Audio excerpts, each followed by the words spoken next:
The soda can didn't just hit the ground, it splashed across the sentinel's boots like a slap in the face to every soldier who'd ever stood in that place.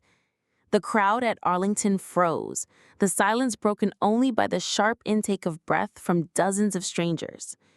In the middle of it all was a grinning 13-year-old in designer sneakers, phone held high, recording his epic prank. What he didn't know was that the man he just mocked wasn't a tourist attraction. He was Ethan Caldwell, a tomb guard who carried the memory of his brother, killed in Afghanistan, with every measured step. And on that blazing Memorial Day, Ethan wasn't just guarding a monument. He was guarding a promise. That promise was about to collide head-on with a boy who thought respect was optional. It started like any other ceremonial watch at the tomb of the unknown soldier. Families stood shoulder to shoulder, veterans straightened their backs, eyes locked on the guard's flawless precision. The air was heavy with reverence, the kind that makes even restless children fall silent. But Tyler Grayson wasn't like most kids. To him, this was just another boring stop on a vacation designed for his parents' social media. One careless act, meant to get laughs online, would ignite a chain of events no one in that crowd could have predicted. A moment of arrogance would become a month-long lesson in sacrifice, discipline, and the kind of respect you can't fake. And it all began with a single can of soda. The midday sun bored down on Arlington National Cemetery, turning the marble paths into ribbons of white heat. Tourists fanned themselves with brochures, their chatter falling to a respectful hush as the rhythmic click, click, click of polished heels echoed against the stone. Every measured step came from the lone sentinel on duty, Ethan Caldwell, his dark navy uniform perfectly pressed, the gleam of his brass buttons rivaling the sun itself. Behind his sunglasses, his gaze was locked forward, his body a living metronome of discipline and honor. Among the crowd stood the Grayson family from California. Jonathan Grayson, a high-profile tech CEO, typed furiously on his phone, barely glancing at the ceremony. His wife, Lauren, adjusted her designer sunglasses and scrolled through vacation photos to post later. Between them stood their 13-year-old son, Tyler Grayson. Blonde hair sculpted into spikes, sneakers worth more than most people's monthly rent, a brand new phone dangling loosely in his hand. Tyler's eyes darted over the crowd with bored disinterest. "This is lame," he muttered, loud enough for a few nearby tourists to turn their heads. "It's just some guy walking in circles in the heat. What's the point?" Lauren didn't look up. "It's important, Tyler. Just watch." "Important?" he scoffed, smirking at his phone. "He's basically a toy soldier. Bet he's dying in that outfit." Ethan continued his patrol, counting each step with precision. Every click of his heel carried the silent memory of his older brother, Michael, a soldier who never came home from Afghanistan. But Tyler didn't see sacrifice. He saw an opportunity for a video. "Yo, check this out," he whispered to himself, flipping his phone camera to record. He spoke louder now, narrating for his followers. "Robot soldier in the wild. Wonder if he'll break character." A few people shot him dirty looks. A Vietnam veteran in the front row shook his head.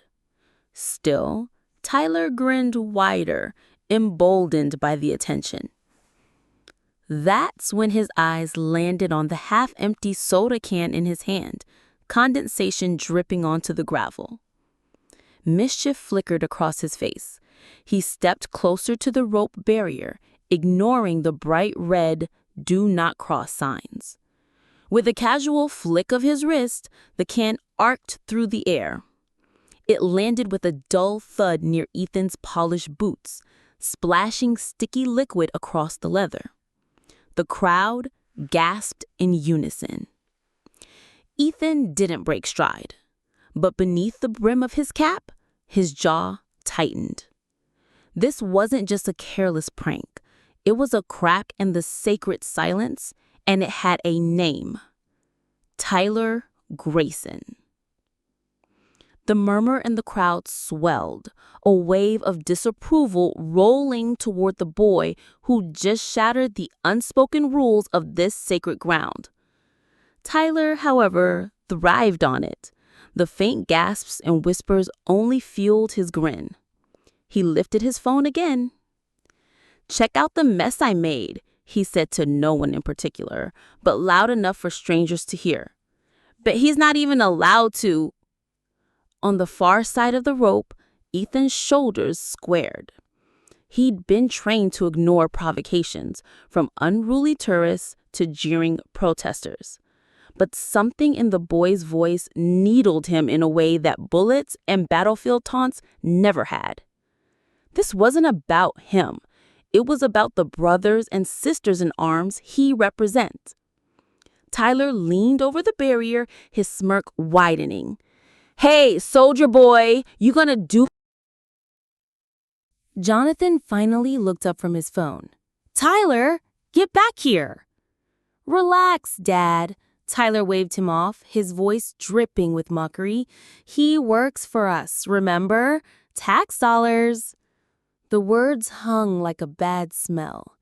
Then, in a move that made even the camera phones hesitate, Tyler swung one leg over the rope and stepped onto restricted ground.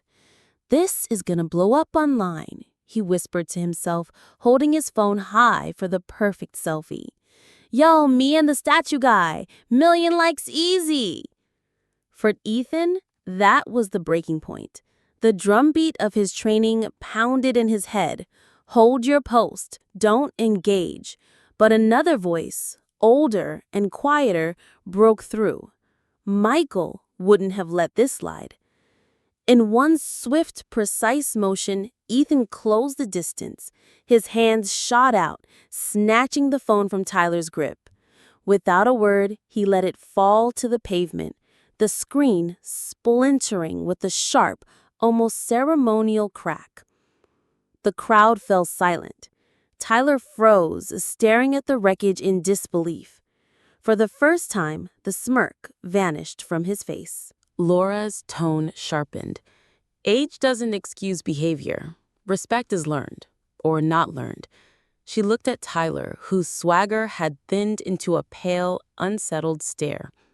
From behind Laura, Colonel Margaret Hayes appeared, silver hair pulled back, medals lined with precision on her uniform. She was the commanding officer for the tomb guards, and her presence alone silenced the murmurs.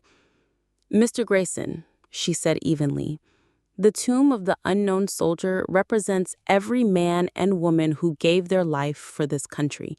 Your son treated it like a playground. That will be addressed." Jonathan tried to rally his business charm. "Look, Colonel, I'm sure we can work something out. I'll cover any damages. We can keep this quiet." Margaret's gaze didn't waver. "This isn't about money. It's about respect and consequences." Her eyes flicked to Tyler. "You'll both come with us to the security office. We'll determine the next steps there." As the family was escorted away, the crowd parted, phones still recording. The headlines were already writing themselves. The security office was a world away from the marble solemnity outside. Fluorescent lights hummed overhead, casting a sterile glow on framed photographs of Arlington through the decades. The Graysons sat on one side of a long table, Jonathan drumming his fingers, Lauren clutching her handbag like a shield, and Tyler slouched in his chair, eyes fixed on the broken shards of his phone and a plastic evidence tag. Colonel Margaret Hayes stood at the head of the table, Inspector Laura Bennett at her side. "Mr. Grayson," she said level, "your son's actions fall under assault on a federal officer and trespassing on restricted ground. Normally, this would be handled in juvenile court." Lauren's eyes widened. "Court? He's a child." Margaret didn't blink. "Old enough to know the difference between right and wrong. This isn't about punishing a prank. It's about protecting the dignity of this place." From the corner, another voice spoke. "There's a better way." It was Dr. Emily Carter, a civilian psychologist the cemetery had called in for cases like this. Mid-30s, sharp eyes softened by a calm demeanor, she placed a folder on the table. "I've worked with teens like Tyler before," she said, glancing at him briefly. "What he needs isn't a record in the juvenile system. What he needs is perspective." Jonathan folded his arms. "Go on." "A 4-week community service program," Emily continued, "here at Arlington. He'll work with the grounds crew, clean headstones, hear from veterans, and learn exactly what the tomb represents. No social media, no special treatment. If he fails to complete it, we escalate to formal charges." Jonathan scoffed. "Manual labor? You expect my son?" Laura cut him off. "I expect him to earn back the respect he threw away this morning." Laurent glanced at Tyler, her voice softening. "It's better than court, honey." Tyler shifted in his seat, the first flicker of unease crossing his face. "So I'd be stuck here for a month, working?" "Yes," Emily said plainly. "Every morning until the work is done. You'll see the people you mocked, and maybe you'll understand why they stand." Margaret leaned forward. "Those are the terms. Accept them, or we move to prosecution." Jonathan hesitated, jaw tight. Finally, he nodded. "Fine, we'll do it." Tyler said nothing, but deep down, he knew this wasn't going to be just another slap on the wrist. Tyler's first morning of community service began before dawn. The Virginia air was still cool, mist curling between the headstones as he trudged up the gravel path in borrowed work boots and a plain gray t-shirt. Gone were his designer sneakers and gelled hair. Now he carried a broom and a bucket, the tools of someone far from home and comfort. The grounds crew, a mix of civilian workers and veterans, didn't greet him with smiles or small talk. Sergeant Jim Reynolds, a wiry man with weathered hands and a ball cap stitched with Vietnam vet, handed him a pair of gloves. "We start on section 27. You sweep, you scrub. No phones." By mid-morning, Tyler's back ached and his palms were raw. The white marble headstones stretched endlessly, each one identical, yet holding a story he had never cared to imagine. He found himself reading the names, the dates. Some soldiers barely older than he was now when they died. On the third day, Emily appeared with a visitor. "Tyler," she said, "this is Clara Thompson." Clara was small, her frame bent with age, but her eyes were sharp. She wore a Navy Nurse Corps pin on her lapel. "I was in Normandy. I held boys younger than you as they died. They were scared. They didn't know if we'd win, but they fought anyway." Tyler swallowed hard, unsure where to look. "They didn't get to come home," Clara continued, her voice steady. "That tomb out there, it's for them, and for the ones we never found." For once, Tyler didn't have a sarcastic comeback. He just nodded, the weight of her words pressing into him like the humid summer air. By the end of the second week, the work felt less like punishment and more like responsibility. He stopped counting the hours until quitting time. Sometimes he caught himself standing still, just looking at the rows of markers in silence. Something was shifting, not all at once, but like a door he'd never noticed was slowly creaking open. Memorial Day dawned bright and cloudless, the kind of morning where the air itself seemed to hold its breath. Tyler stood among the gathered crowd, no longer at the rope's edge from mischief, but shoulder to shoulder with veterans, families, and tourists who had come to witness the wreath-laying ceremony. The tomb gleamed in the sunlight, its white surface immaculate. Ethan was on duty again, his uniform flawless, his steps precise as ever. But Tyler no longer saw a statue guy. He saw the man who carried the weight of a brother's sacrifice in every turn of his heel. The ceremony began with a slow, steady drumbeat. A color guard advanced, carrying the wreath, red, white, and blue flowers bound by a satin ribbon. The air was still, save for the soft crunch of polished shoes on the stoned walkway. Tyler felt the collective silence press around him, not oppressive, but reverent. When the wreath was placed, Ethan saluted with a crispness that seemed to slice through the quiet. Veterans in the crowd raised their hands to their brows. Others bowed their heads. Tyler did neither at first, unsure of what was expected. Then, without thinking, he straightened, hands at his sides, his gaze fixed on the tomb. It wasn't just a ceremony anymore. It was a promise, the same promise Clara had spoken of, the same one etched into every grave he'd cleaned these past weeks. Never forget. When the bugle played taps, Tyler felt a tightness in his throat. For the first time since this began, he didn't feel like an outsider intruding on someone else's ritual. He felt like a witness, maybe even a participant in something bigger than himself. The final week of Tyler's community service came faster than he expected. That morning, Emily told him there was one more thing before he could be done. She led him to a small office overlooking the endless rolls of white markers. The air inside was cool, but Tyler's palms were damp. Ethan Caldwell was already there, seated in civilian clothes.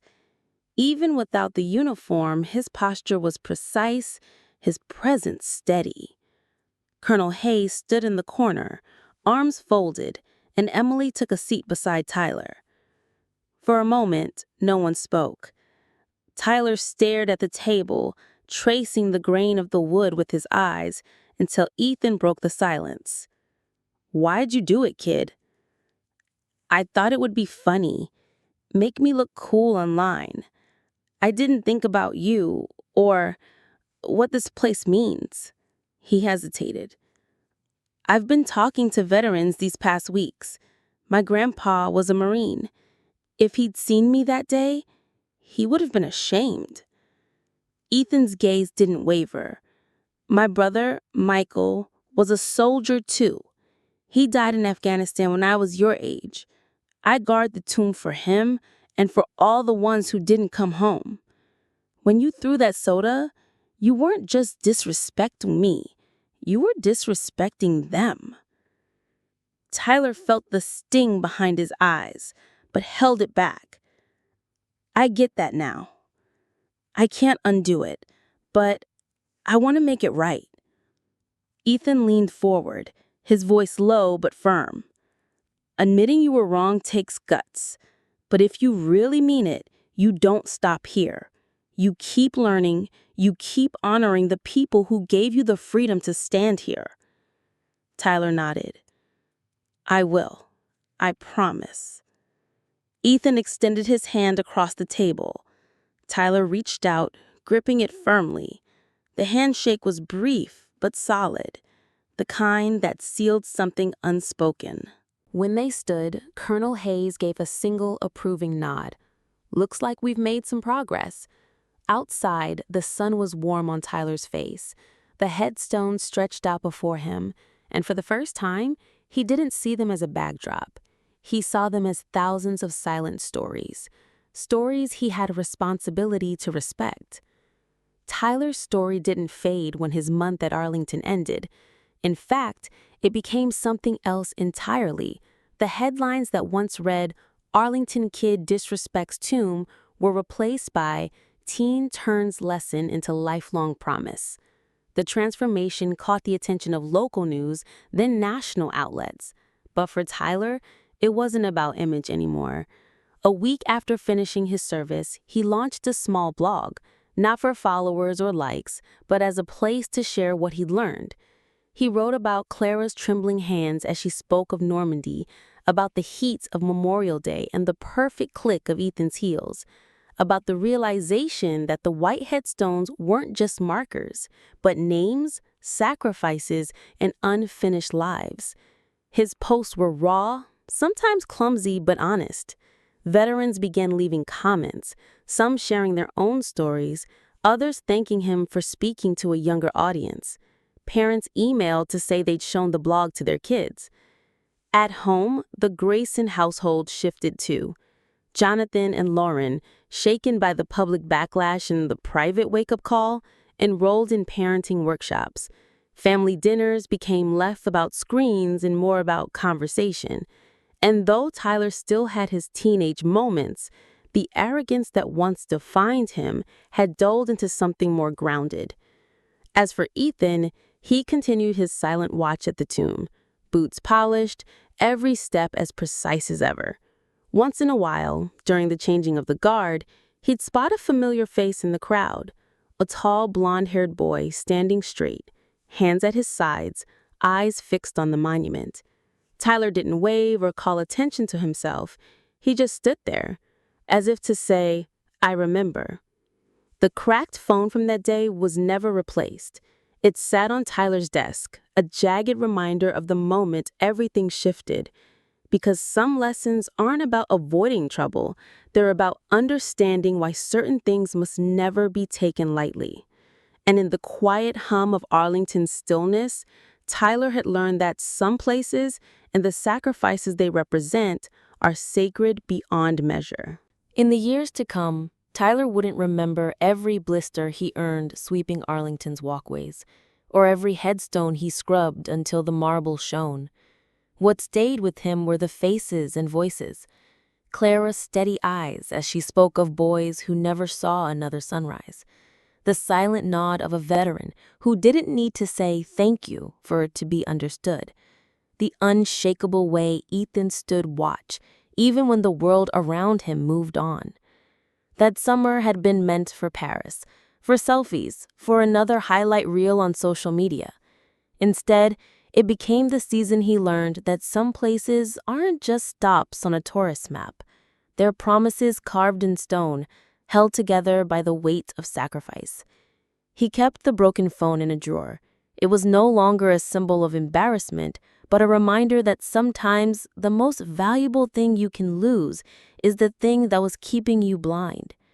Years later, when he returned to Arlington, he stood in the crowd again, not in front, not seeking a better angle, but quietly, among strangers. The tomb stood unchanged, the air still carrying that same heavy hush. Ethan was there too, his steps measured, his focus unbroken. Tyler didn't approach. He didn't need to. Because he understood now, respect isn't in the grand gestures. It's in the quiet choices you make when no one's filming. And in that moment, watching the sentinel turn with mechanical precision and human devotion, Tyler knew he'd carry that lesson for the rest of his life. Some things, the most important things, you stand for in silence.